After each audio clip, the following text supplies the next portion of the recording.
오늘 우리에게 주시는 하나님의 말씀은 예레미야 42장 6절 말씀입니다.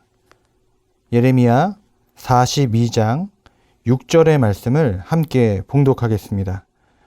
우리가 당신을 우리 하나님 여호와께 보냄은 그의 목소리가 우리에게 좋든지 좋지 않든지 막론하고 순종하려 함이라. 우리가 우리 하나님 여호와의 목소리를 순종하면 우리에게 복이 있으리이다 하니라. 아멘. 위기가 찾아오면 도망치는 인생이 있고 기도하는 인생이 있습니다. 하나님을 믿는 믿음의 성도는 위기 가운데 기도를 선택합니다. 그러나 그렇지 않은 사람들은 도망가기 위하여 계산하고 생각한다는 것입니다. 기도의 자리로 나아간 사람은 깨닫습니다. 하나님의 말씀을 의지하고 그 하나님의 말씀에 순종하는 인생이 복된 인생이라는 것을 깨닫게 된다는 것입니다. 오늘 말씀을 보면 이스라엘 민족이 위기 가운데 있습니다. 바벨론이라고 하는 거대한 제국의 위협 가운데 있습니다. 그런데 그 민족 가운데, 그 민족의 지도자들 가운데 하나님께서 은혜를 주십니다. 그런데 어떤 은혜이냐? 하나님의 말씀을 듣고자 하는 마음을 주셨습니다. 여러분, 그것이 은혜라는 거죠. 나에게 위기가 찾아오고 어려움이 찾아왔을 때 다른 것을 의지하는 것이 아니라 이제 우리가 하나님의 말씀을 들으러 가자. 선지자여 우리에게 하나님의 말씀을 주십시오.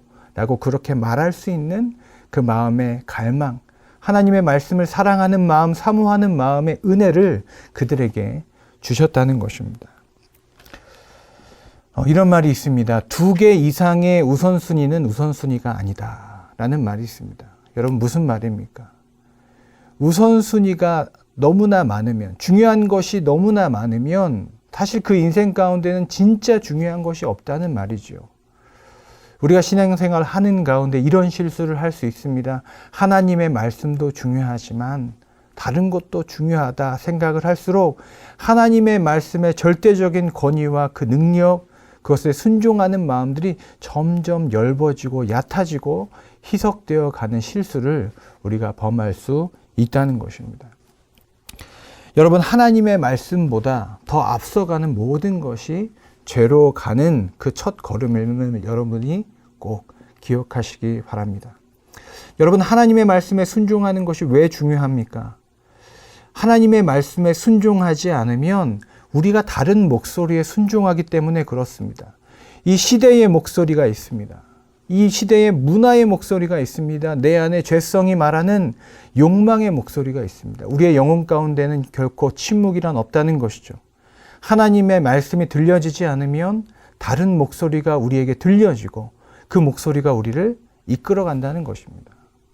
여러분, 우리가 누구에게 듣고 또 무엇을 듣고 있는지 우리가 꼭 생각해 볼 필요가 있다는 것입니다. 사랑하는 여러분, 하나님의 말씀을 듣고 계십니까? 순종하고 계십니까? 의지하고 계십니까? 여러분, 스스로 분별할 수 있는 한 가지 방법을 여러분에게 소개합니다. 내가 만약 어떤 일에, 어떤 사람에게, 어떤 말에 지나치게 낙담하고 좌절하고 있다면 여러분, 바로 그 지점에 우리가 더 하나님보다 더 의지하는 것이 그곳에 있을 수 있습니다. 내가 물질을 원했지만 그것이 이루어지지 않을 때 내가 왜 이렇게 낙담할까? 더 크게 좌절하고 낙담한다면 여러분, 어쩌면 여러분이 하나님보다 물질을 더 의지하고 있기 때문에 그렇습니다. 내가 어떤 사람의 말에 크게 상처받고 그것 때문에 너무나 힘들어한다면 우리가 하나님보다 어떻게 보면 사람의 말에 더 의지하고 있지는 않았나. 내가 사람에게 인정받기 위해서 이렇게 살지 않았나 우리가 돌아볼 필요가 있다는 것입니다. 진정으로 하나님 믿고 하나님의 말씀에 순종하는 사람들은 여러분, 어떤 일이 생겨도 그 인생의 밑바닥이 그렇게 낮지 않습니다. 금방 하나님께 묻고 의지하고 순종하여 일어납니다. 죽을 것 같은 그 인생의 여정 가운데, 고난 가운데 십자가와 함께 죽고 다시 부활하여 하나님 앞에 서는 그런 능력의 삶을 살 수 있다는 것입니다. 여러분, 오늘 위기 가운데 하나님의 말씀에 의지하고 또 하나님의 말씀을 들으려고 하는 이 이스라엘의 모습이, 이 결단이 우리의 결단 되기를 원합니다. 하나님의 말씀에 순종하는 것이 우리에게 복이라 말하는 이 백성의 고백이 저와 여러분의 고백이 되기를 주님의 이름으로 축원합니다. 기도하겠습니다.